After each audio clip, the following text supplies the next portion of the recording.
Welcome from Maxwell Air Force Base to Air University's Town Hall on the Officer, Instructor, and Recruiting Special Duty, or OI&RSD Board. I'm Lieutenant Colonel Bender from AU Public Affairs. First, the main rule of engagement. We love your questions and comments, so feel free to type them below in the comment section or email them to aupublicaffairs@gmail.com. I want to give a special thanks to AFPC for allowing us to host this event, and there are to be representatives from AFPC online to answer the questions during the event, as well as allow 24 to 48 hours to answer some more specific questions. For this event, we are going to mainly focus on AU positions within the OI&RSD board. So with that, I'm going to hand off the mic to Lieutenant General Andrea Tillis, the AU commander, to give some opening comments. Ma'am? Thank you. So first of all, good morning, good afternoon, or good evening to those of you out there who are taking a chance and are dialing in to find out what life might be like as either an instructor. And I have to give a shout out to our recruiters, my brethren in the Air Force Recruiting Service. So if you're out there and you're thinking about recruiting, while this is focused on the Air University jobs, both the Air Force Academy and the recruiter jobs are in OI and RSD. So again, thanks for your interest. So I am going to quickly hand off to what I'll call the experts. I can't tell you how exciting it is to be walking around the Air University campus here or out on those ROTC campuses that are literally across the entire nation. And to just see the enthusiasm to watch our professionals set the foundation, whether it's for our officer corps or to develop leaders, to train and educate in the passion that they go about their jobs. So please ask demanding questions. If there is a question that we can't answer for you today, type it into the chat. We owe you those answers. This is a volunteer process. So again, talk to the people that you work with who maybe they didn't have a chance to dial in today. Maybe they won't have a chance to go back and watch the video, which will be recorded and available online. But share our story and share your story.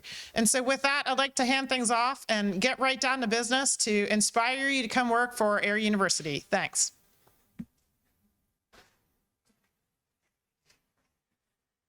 Thank you, ma'am. So for now, I'm going to be passing it over again to all the representatives around the academic circle. Not only going to share more information on the board itself, but they're going to share both personal stories and how it's impacted the career. So with that, I'm going to hand it over to Major Tiffany Lewis at AUA1. Good morning. I'm Major Tiffany Lewis from Air University A1, and I'll be taking you through our town hall discussion today. First, for those who are not familiar with this program, we'll talk about what OI&RSD is. Then we'll look at just some of the job options you might have. The highlight of today's discussion will be hearing from our panel members as they address some of our most frequently asked questions. We'll conclude by walking you through your board eligibility and application process and leave you with your best points of contact before opening up to any additional questions. As we go through this information, again, feel free to drop any questions you have in the chat. It is being monitored by our local PA and the team at AFPC. I'll be speaking specifically from an Air University perspective, but if you have questions about the process, policy, or other opportunities, the AFPC team is your best resource. So, for those of you who have never heard of OI&RSD or are curious about it, what exactly is it? The Officer, Instructor, and Recruiting Special Duty Program is one that board selects highly talented officers and leaders like you to shape our officer corps by directly contributing to the recruiting and training missions. You'll temporarily step outside of your core career field so you can really focus on your special duty before returning to your original AFSC even better than before. You'll see the link for our AU website throughout this presentation. You can go there at any time to get more in-depth information. Now, based on that overview, you might ask yourself, is OI&RSD just to be an instructor or recruiter? And the short answer is no. AU does have plenty of opportunities if you want to influence young minds in front of a classroom. You can commission trainees at OTS or ROTC. Our ROTC detachments can even be found nationwide. And our DET commanders were just approved to receive a C prefix. Or you can develop the next generation of leaders at PME schools like SOS or ACSC. But the bottom line is there are so many other ways to get involved. We've listed just some of the other jobs that are out there on this slide. But again, head over to our website to see exactly what you might be eligible for. There are also opportunities available outside of AU, in the Air Force Recruiting Service, at BMT, and at the Air Force Academy. Whether this is your first time hearing about OI&RSD or you've heard about it before, you might have some questions about what it's actually like and what it can do for your career. Our panel of experts here will answer some of your most frequently heard questions and reference their own personal experiences. First, what is the opportunity for promotion like? Good morning. Thank you, Major Lewis. I'm Colonel Mike Manning. I'm the Vice Commandant at the Global College for Professional Military Education. GCPME is the provider of all distance learning for the total force, officers, and enlisted for their PME. We provide over 80% of active duty officers with their professional military education, and we support almost 100% of the Guard Reserve officers and enlisted members. It totals out to be about 34,000 members enrolled at any one point in time. And so if you would like to be part of something that has that level of scope and that is really redefining how we're developing and educating our officers and enlisted members, I really encourage you to look at the GCPME on your OI&RSD list and put in a submission to come to us next summer. So for today's town hall, I have the opportunity to talk about promotions. First off, one of the things I want to make very, very clear up front is that the promotion rates for ATC are right in line with the Air Force averages. Promotion rates, I would tell you from an honest standpoint, I've been in long enough to know that that has not always been the case. There have been some concerns in the past. When I applied for my first time as an officer training school instructor and student squadron commander over a decade ago, I was told that there could be some negative impacts for me, both from a career standpoint and from a promotion standpoint. But I'm standing here in front of you in front of the town hall as a three assignments in ATC, now pinned on 06 and Deputy Group Commander at Global College, to tell you it's just not true. It's the Air Force is absolutely recognizing the importance of both recruiting and instruction, and they're looking for that in their leaders and their future leaders. The promotion boards are looking at what the traits are that are coming out of the instructors, the skills that you will learn from having been here, and they're looking for those in terms of how we're going to promote our future leaders in the future of the United States Air Force. The Secretary of the Air Force is actually reaching out to the promotion boards, telling them that he wants them to really look at the importance of both formal education, training, instructing, and recruiting. And so those will not only serve you while you're in your position here at Air University, but throughout your career and looking as far as development and promotion opportunities. With that as well, I also want to make sure I touch on the importance of not just about promotions, but the fact that your experience here in Air University is something that you'll look forward to in defining your Air Force career. For me, I've done 3 tours in ATC, and I wouldn't trade a moment of that time based upon the experiences that I've had. For myself, the officer that I am and the person that I am has been shaped and defined by the instructors that I've had, specifically my flight commander at Officer Training School really changed the officer that I became later. And for me, the experience of having the amazing staff of faculty as my peers throughout all this time, while also getting the opportunity to really engage with and serve all the students throughout ATC has been extraordinary.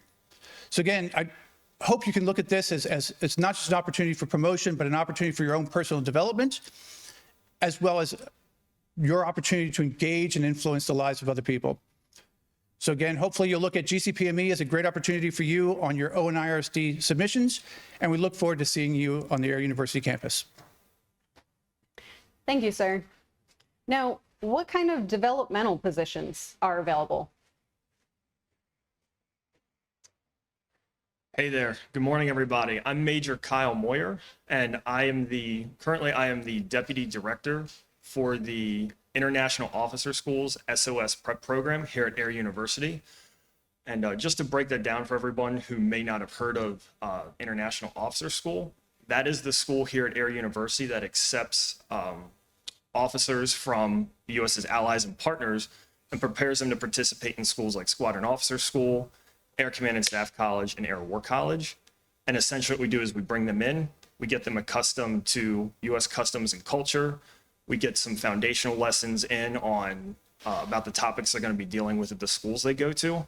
And we make sure that they are fully prepared to participate in the programs at AU.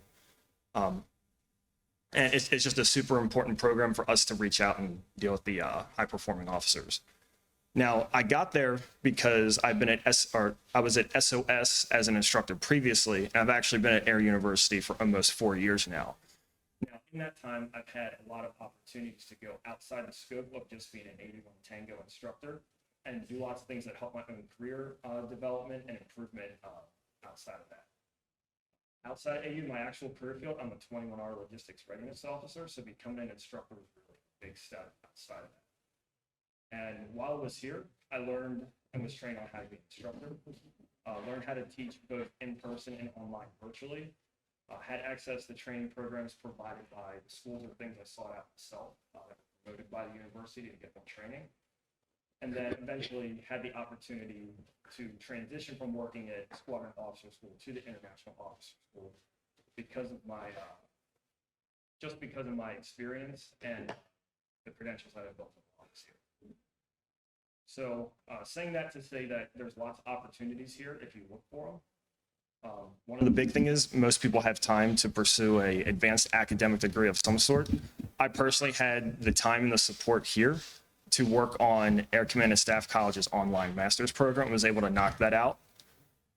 There's also opportunities to pursue advanced academic degrees through the university itself. Several of the schools have programs where they can competitively select someone to do PhDs or similar qualifications for a couple years while they're here. So it's really what you make it. As an instructor, you can come here and just focus on being an instructor and do that the best you can. But if you kind of put in that extra effort and keep your eyes open and engage with everyone, there's so many more opportunities you can do to gain skills to take back to your career field. Saying all that just to say, there's really no boundaries here. It's really what you make it. Thank you. I think we can all agree that experience in an OI&RSD position directly develops skills that few of your in-corps peers will have exposure to. Colonel Marcichek, can you share how this job can make someone a better officer for when they return to their core career field? I sure can. Good morning, everyone. I am Colonel Mike Marcichek. I am the director of the Commander's Professional Development School here at the Acre Center at Maxwell. So I have some unique OI&RSD opportunities in my school because basically I am responsible for all of the command team training that goes on from all the way down to the squadron level at my leader development course, all the way through wing command as I'm developing colonels and chief master sergeants to take on the responsibilities of being group and wing commanders.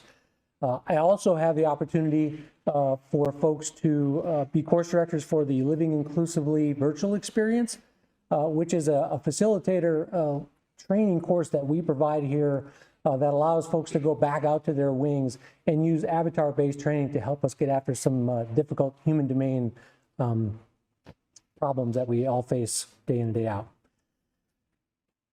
But what I want to talk to you about today is about what is this going to do for you? How is this going to make you a better officer?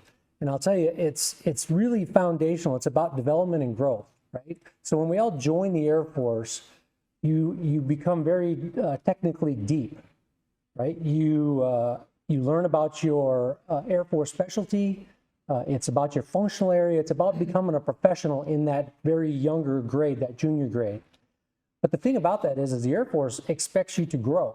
They expect you to develop. If I'm going to give you more responsibility and I'm going to give you promotions, I need to have you broaden your horizons. And so that's what this OI&RSD opportunity will provide. And why does that matter? Well, you heard it just a couple slides ago when we talk about promotion boards, right? The promotion boards are looking for this. They're looking for that whole airman, that holistic airman concept. They're looking for folks to take on that next level of responsibility. But equally important is your hiring authorities, folks like me that are actually looking to fill those next roles as commanders, directors of operation, and other leadership opportunities within our units, right? We're looking for that airman that is holistically developed and can bring max effect to my mission. And so that's why it is really important for I think, folks to step outside of their functional area and take on responsibilities or jobs like this.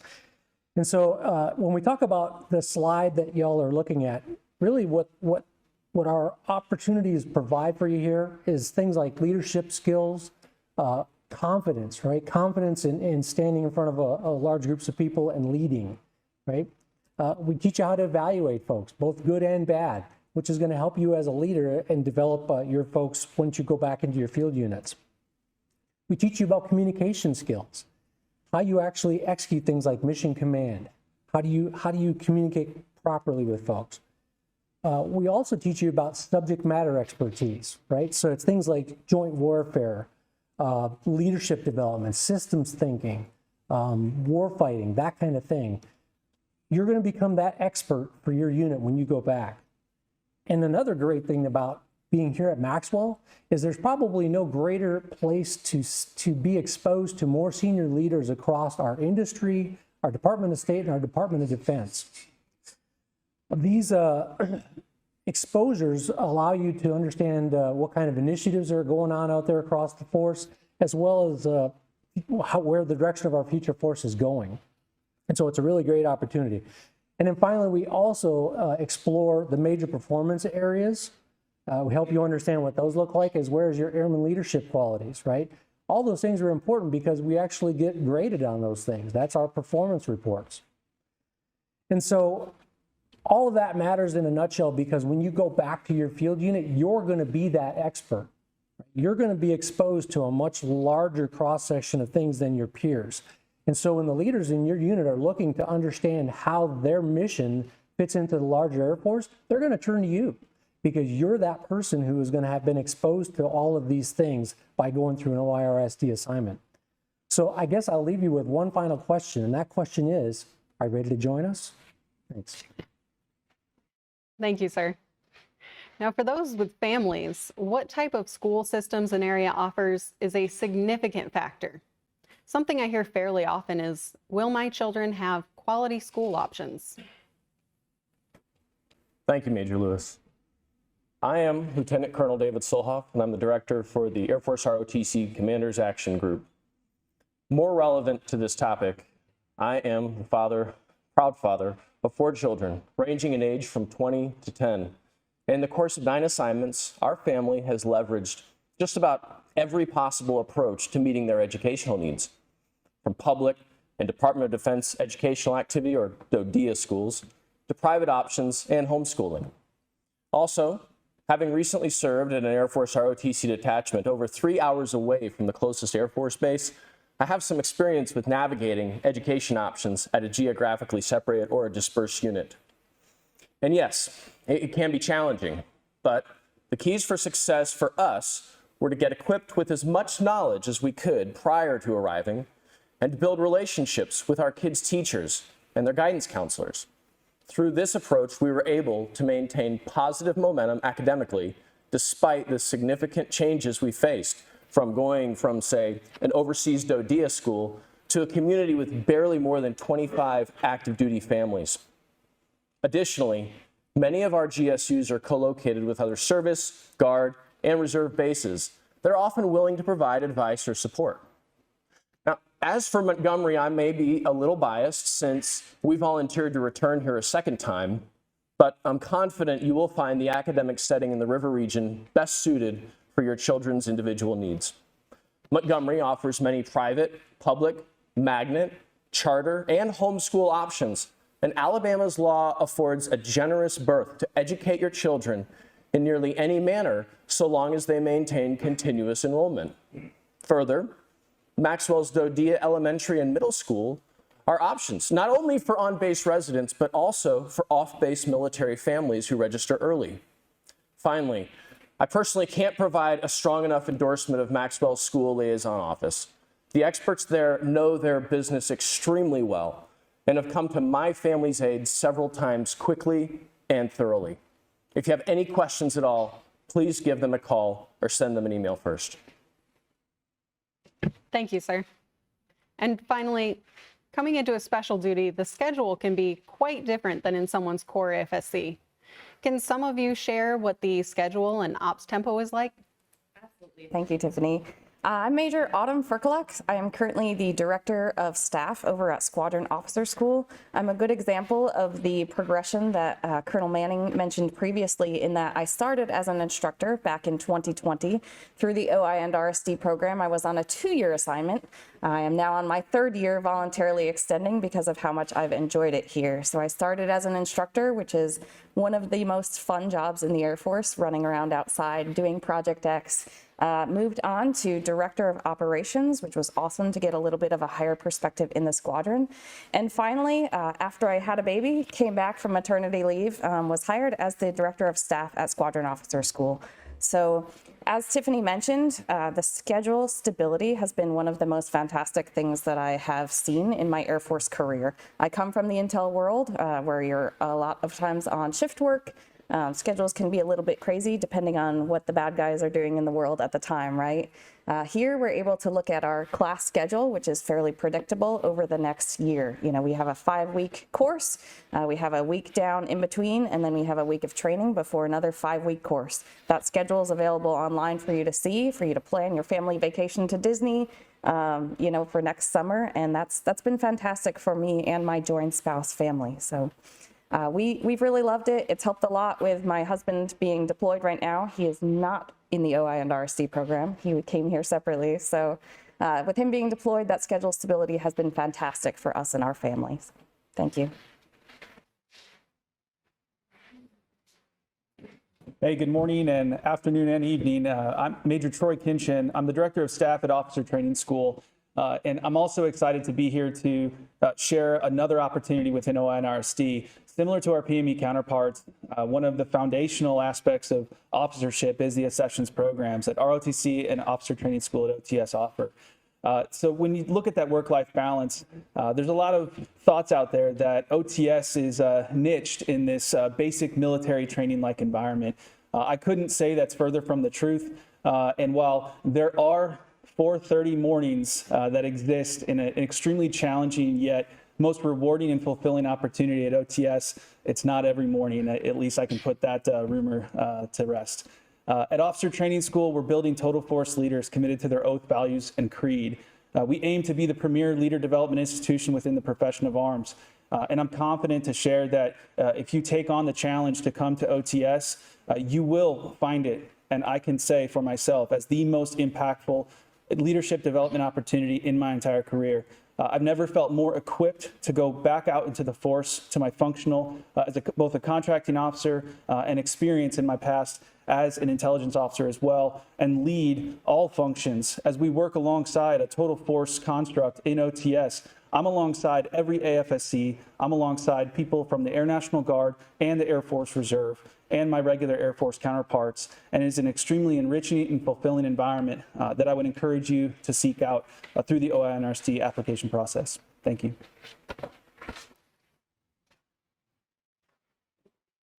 Hi, I'm Lieutenant Colonel Rob Lacey. I'm currently an instructor in the Air Power Department at Air Command and Staff College. However, otherwise, I'm a 12 Sierra Special Operations CISO. My fantastic wife is also active duty. She's a 21 Alpha aircraft maintenance officer. As we were looking at our most recent PCS, she was coming off back-to-back squadron commands. I was coming out of very much a row well and live style wing staff position. And we were both interested in a broadening assignment to kind of see the world beyond our career field, but we're not interested in doing it without each other. We did 2 years separated for IDE and just kind of realized that doing that much time apart for our careers was not worth it to us as a family. However, as we talked to our functionals, the options for broadening assignments or staff matches where there were billets for both of us were pretty limited. Coming to Maxwell meant that there were positions for both her and I, and additionally in positions that we were really excited about.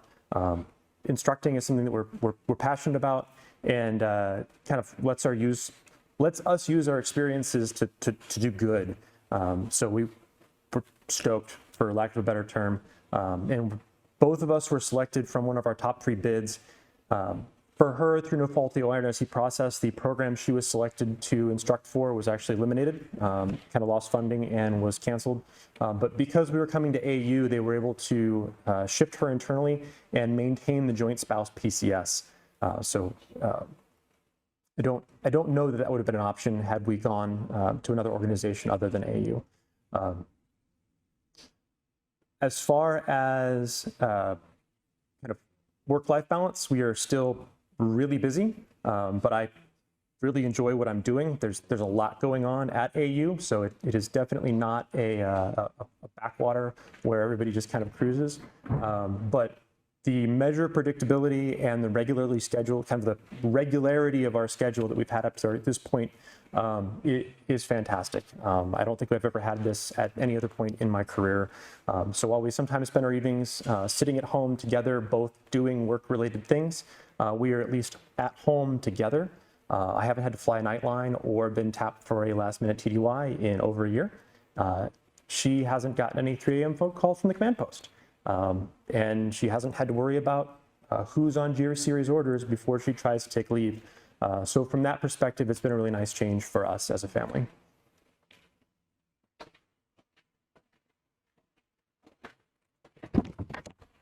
Hey team, I'm Lieutenant Colonel Joseph Harris. I serve in the LeMay Center as a Warfighting Education Specialist, teaching the Joint Task Force, the composition of it, through both joint planning process as well as using scenarios in line with our national defense strategies. I earn my basic instructor badge and serve as a guest lecturer for both the Joint Air Operations Planning and Contingency Wartime Planning courses. Courses run for 2 weeks, and at minimum, there's a 2-week break in between. They're offered both here at Maxwell and abroad at such locations such as Ramstein Air Base. Schedules for these courses are very predictable. To give you some personal examples, I have a wife, I have 3 young kids, 6, 4, and 2. I've yet to miss a T-ball game, baseball game, school function, or medical appointment based off mission requirements. Additionally, planning our family vacations has been extremely easy to do with our schedule. There are also opportunities to participate in joint and Air Force level exercises, as well as attend senior leader speaking engagements that you won't find at any other location. Some examples are here in the Deputy Commander of U.S. Cybercom and the Commander of PACAP come and speak, complete with a Q&A session afterwards to get some insight. Later today, I'll actually be attending a presentation from the Reserve Deputy Chief of Naval Operations for Information Warfare and learn about how the Navy is setting up the American advantage at sea. In terms of stability, I really can't think of a better opportunity for you and for your families. Many of you have been grinding hard, and PCSing more than you had expected, and probably more importantly, more than your families anticipated. An assignment here will only give you access to educational and professional growth and opportunities. It can also provide you the stability that you may need for yourself as well as your family's need. This could be the perfect situation where you can take a knee from a high up tempo unit, focus on both your personal and professional growth, resulting in you being a better, more well-rounded and resilient leader and airman, while also providing you the opportunity to give time back to your families and help ensure that they're there with you when your race through your military service is complete. Finally, successful completion of an OI&RSD assignment may also be the gateway for other leadership opportunities you didn't realize existed, as well as provide tangible experiences for those of you interested in becoming an educator outside the Air Force.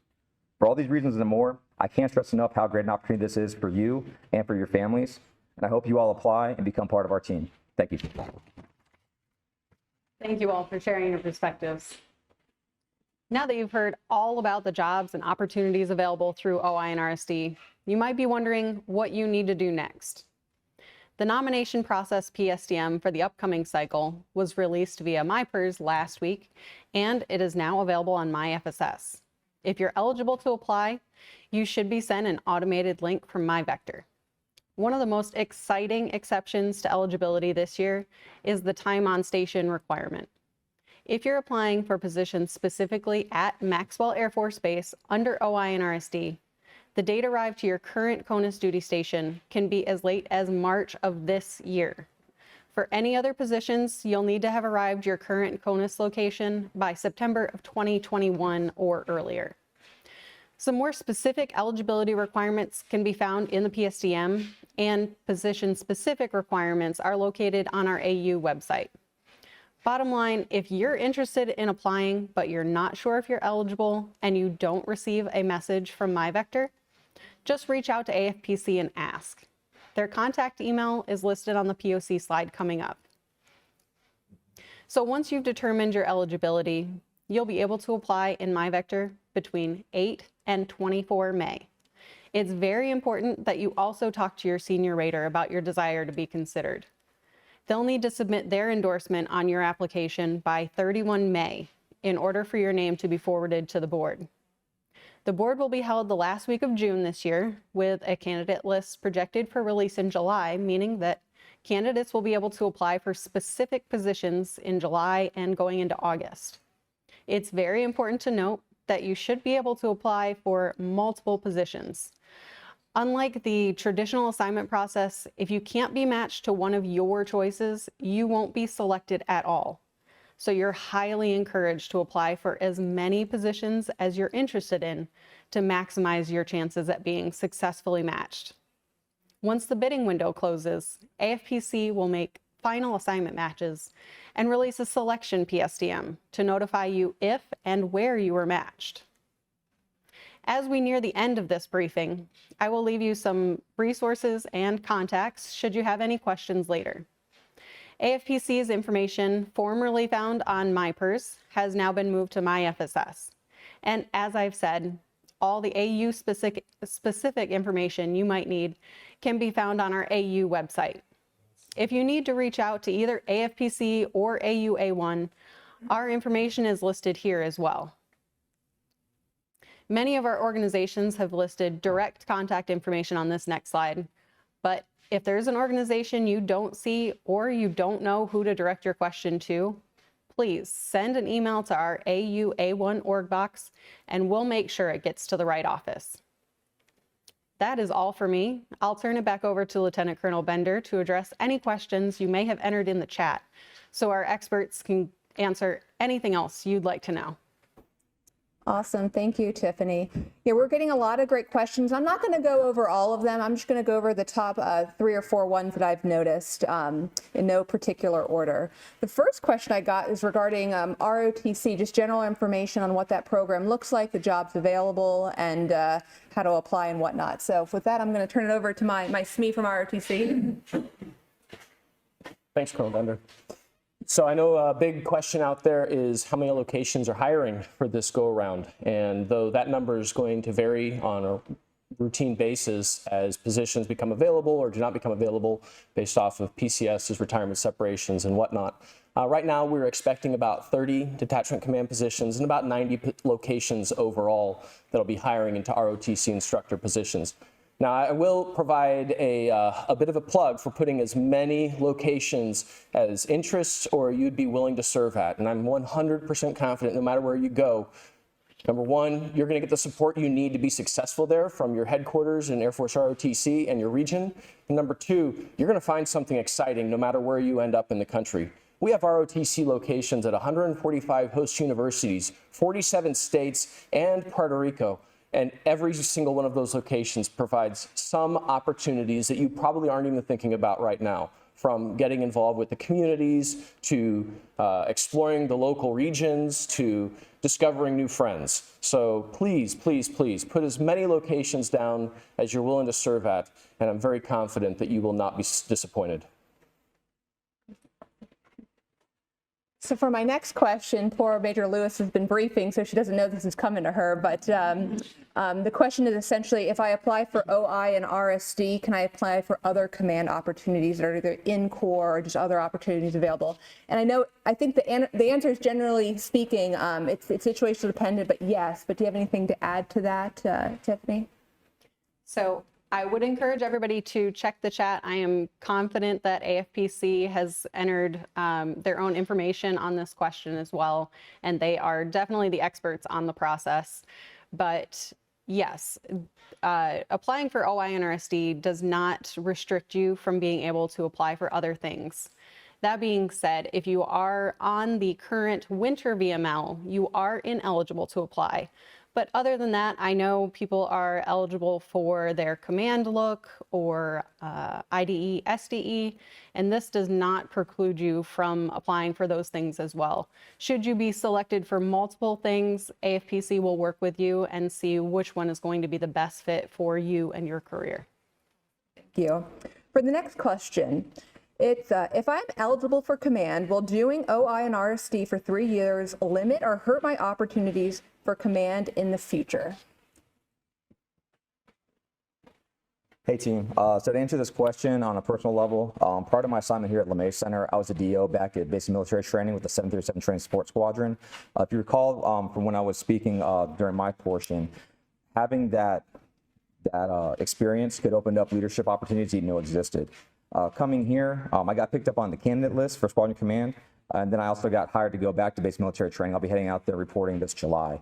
All that to say, what I had to do on my end was when I found out I would be a Squadron Commander candidate, notify my chain of command, make sure my assignment team was also tracking on it, as well as the team at the OI&RSD at AFPC, make sure everyone was tracking on this could be something, and then they were able to work behind the scenes to make sure that when I did get selected for command, I was able to free up and head back there for that command opportunity. So short answer is, if you think you may have an opportunity to be a Squadron Commander and potentially show up in the candidate list, talk to your chain of command early and often. Make sure that they are tracking on this could be a potential for you, and have them communicate with the assignment team and the OISD assignment team. Thank